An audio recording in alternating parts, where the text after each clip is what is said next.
There are a lot of ways to go from front ocho to back ocho, or from back ocho to front ocho.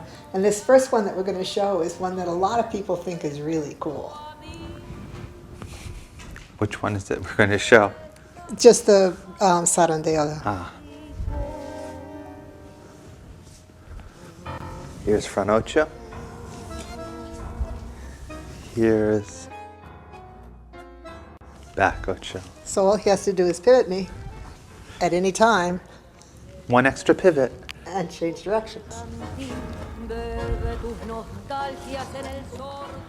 And the one thing that's important with that for the follower is that the follower doesn't go ahead of the leader. So we have to wait for him to lead us to whatever he wants in the ochos in order for him to be able to do the switch of direction. And I want to also make the comment that you can do more than one.